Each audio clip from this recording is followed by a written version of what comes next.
Withdraw into yourself and look. Your mind is a room. Where are you living? It's the place that originates all of our thoughts, all of our emotions. Could I ever really create the external reality that's full of abundance, financial freedom, confidence, and peace if I couldn't create it in my own mind? We will attract the life we want to live by already living it in our mind. I offer my personal support to you and belief that we can change. We are capable of great things. Now, close your eyes, take a moment with me, and go inside your mind. Answer this question. Hey everyone, my name's Dan. I'm so glad you're here. I invite you to take this practice seriously. Like the best things in life, you get out as much as you put in. So with that, welcome to the video. Let's get into it. Withdraw into yourself and look.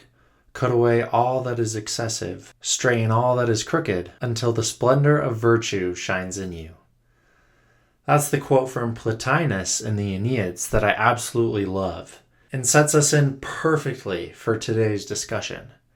Your mind is a room. Where are you living?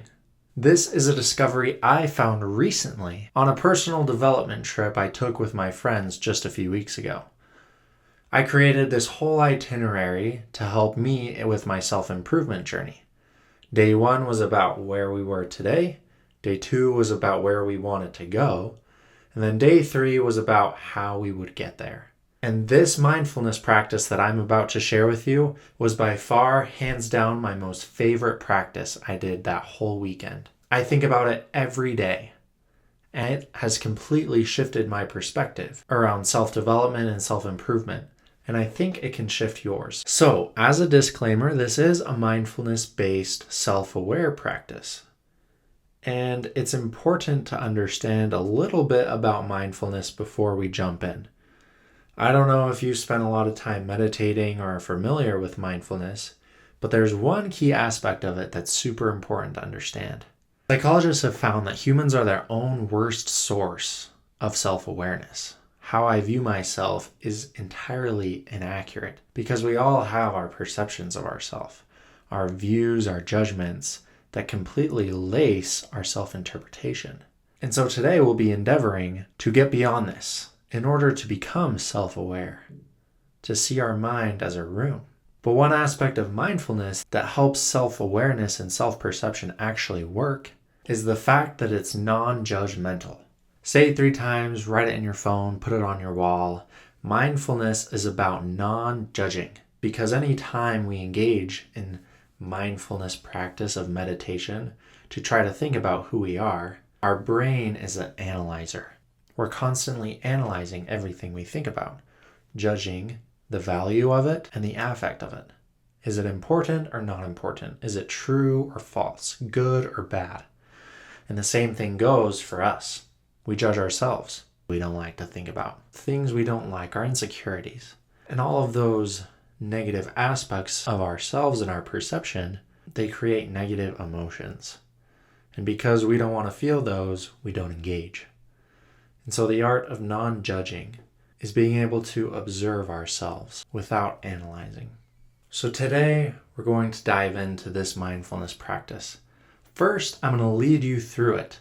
So take this opportunity to do the practice. This will help you to be able to apply the lessons that I'll be sharing with you directly into your life. The second part of this episode will be analyzing the practice of just what it means. What does your practice do for you in your life? How can we analyze it? What do the implications entail? And finally, I'll be educating you a little bit about the process of change, the process of alchemy, and how it relates to this specific mindfulness practice. So let's start right in. Now, close your eyes, take a moment with me, and go inside your mind. Answer this question. If your mind were a room, what would it look like? We'll be visualizing your room in these 4 aspects. First, the structure and aesthetic. Second, the objects and symbols in the room. Third, the sensory tone and emotional atmosphere. And fourth, the behavior and use of the room. So let's dive in. Now enter into your imagination. And remember, we're practicing non-judging. So don't try to create your room better than you think it is. Just try to become aware. What kind of room are you in? What is the size? Is it big or small? Is it dark or bright? Pay attention to the colors. What color are the walls? And pay attention to the architecture. Along with the structure of your room, what's the aesthetic? Is it cluttered or clean? Empty or full? Now pay attention with me to the objects and symbols in your mental room. Look around. Imagine that you are sitting down in the middle of your room, taking a 365-degree look. What objects are present? Is there furniture, mirrors, a desk, a memory box? Are there photos or symbols on the walls? Do they reflect your fears, hopes, distractions? Is there a rug? Is it soft, heavy, grounding, or immobilizing? Now for part 3. What is the sensory tone and emotional atmosphere of your mental room? What does the room feel like emotionally? Is it peaceful there? Is it noisy? Do you feel anxious? Is it warm or cold or sterile? Is there music, humming, silence, or noise? And is this a space you invite others into? Or is it a room just for yourself? Do you open the door to the world as you interact? Or do you close it off, a place only you can enter? Now for part 4. What is the behavior and use of your room? What do you do in your mental room? Do you sit and reflect? Do you clean obsessively? Or do you try to escape? Do you leave it often to avoid being there? Or is this room a home? I'll pause here inside your mental room. Pay attention to the thoughts that are coming into mind. Feel free to rewind this video if you want to hear the instructions another time. Remember, as you think about what your mental room looks like, don't think about it as you'd like it to be, but think about it as it is. Try and be brutally honest with yourself.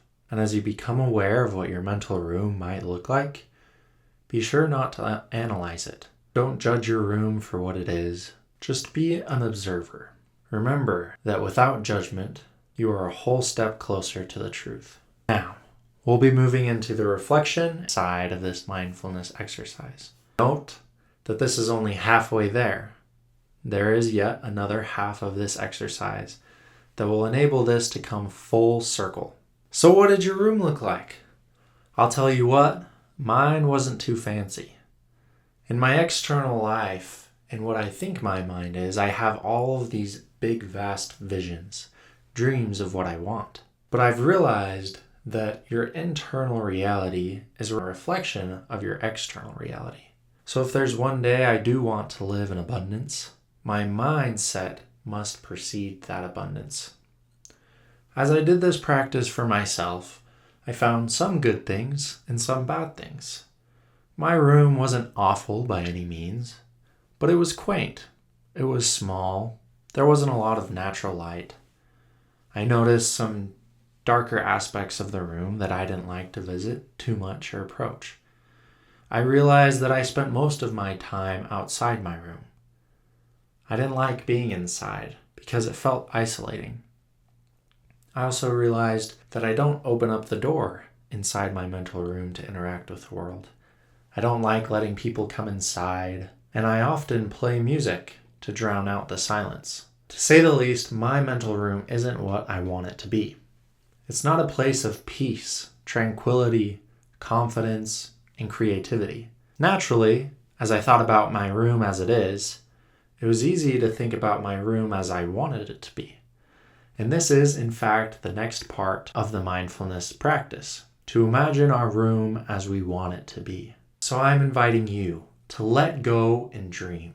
Think of being an architect or a home designer with no budget, but all you get to build is one room. Think about your dreams, your visions, your goals, your aspirations for your life. Not just the life you want to live externally, but who you want to be on the inside. What does that look like if it were a room? And we can go back through all of the previous prompts to think about what this room would be. The structure and aesthetic. What kind of room are you in? Maybe this room has higher ceilings, maybe some more windows. Maybe it's a little cleaner. Next, what are the objects and symbols in that room? Maybe, since it's newly renovated, it's nicer. What's the sensory tone and emotional atmosphere in your room? Do you want it to be still or anxious? Is it warm there or cold? Is it okay to be silent there? Is this a space you invite others into or hide from?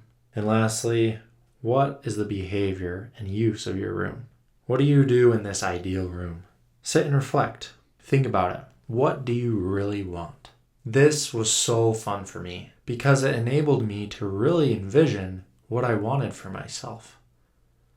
And although the external circumstances in our life are hard to change, our mind is one place we have total control over. And so I knew that my mental room needed a renovation. I want my mental room to be a place of creativity, a place where I can read and write and think, a place where I feel comfortable in silence, and a place where I can allow others, the people that I care about, into my mental room to share what means the most to me. So by now, I hope you have a great idea, not only of what you want your room to be, but of what it is currently. And if you have any aspirations for progress in your life, there's a gap. And that's okay.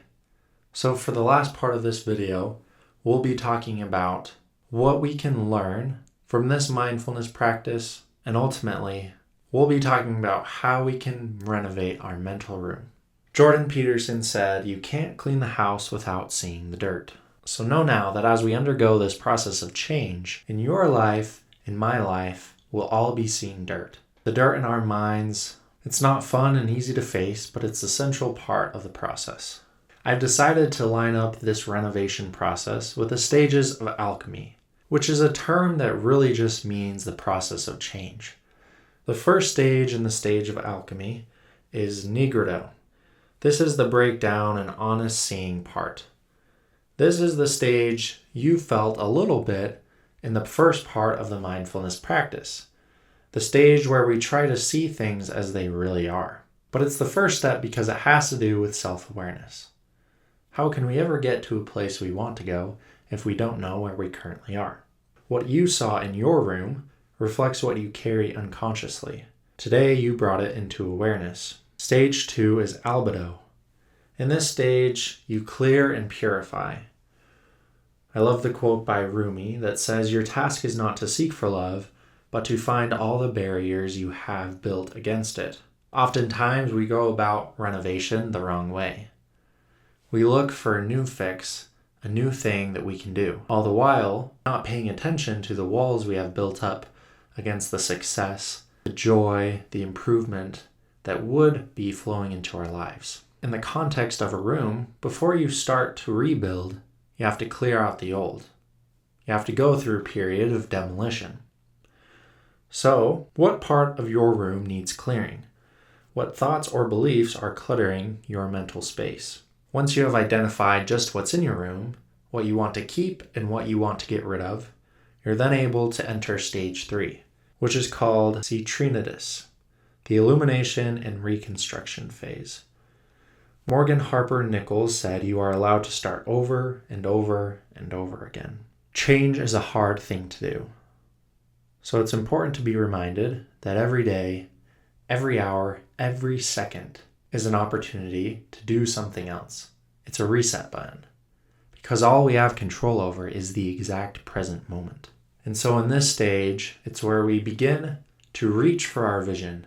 But it's important to know that we cannot reach for what we want without having to let go of what we currently have. You'll find that this is harder than it sounds. Because the truth is, what we've had, it's been working for us. It may not be working in the right way we want it to, everything we've ever wanted, but we've stuck with it for some reason. Some aspect of our desires have found solace in our unhealthy habits. And so as we reach for more light, more warmth, we have to leave the comfort of what we've found solace in. In this reconstruction phase, as we let go of who we used to be, we're finally able to enter stage 4, which is rubedo. That is the integration and the daily living part of the process, the part where the change actually happens. This is where your mental room becomes your home. This is a process that takes time. It's in this process that what used to look like that can look like that. What used to be old and dirty, cluttered and dark, can be light, clean, simplistic, and bright. When I did this practice for myself, the truth is I got very overwhelmed. I became sad to realize just the world I was living in. And I thought to myself, can I really ever change? Is it really possible to aspire to all of my dreams? Could I ever really create the external reality that's full of abundance, financial freedom, confidence, and peace if I couldn't create it in my own mind? These thoughts will likely come to you as well. And to them, I say yes. I offer my personal support to you and belief that we can change. We are capable of great things, greater than we currently even think possible. It's true that your mental room is a very important place. It's not only a place that we spend a lot of time in, but it's the place that originates all of our thoughts, all of our emotions, and ultimately our behavior. It's the source that has created the reality of our lives. And so I invite you to move out. Move out of your mind that's full of its unhealthy habits. Go outside in nature. Go camping. Imagine the best house that you can live in and move there mentally. Start the reconstruction process of your mental room. Every day, come back and check the tone. See how the construction's going. What's stunting the progress? What's next to be cleared out? It's my personal belief that as we build a mental room associated with our visions, our aspirations, and our goals for life, then the opportunities of our external reality will start flowing toward us. We will attract the life we want to live by already living it in our mind. For more tips and education to support you on your self-improvement journey, subscribe to the Perspective Project. I'm Dan on this journey with you, inspiring positive change. Thanks for tuning in.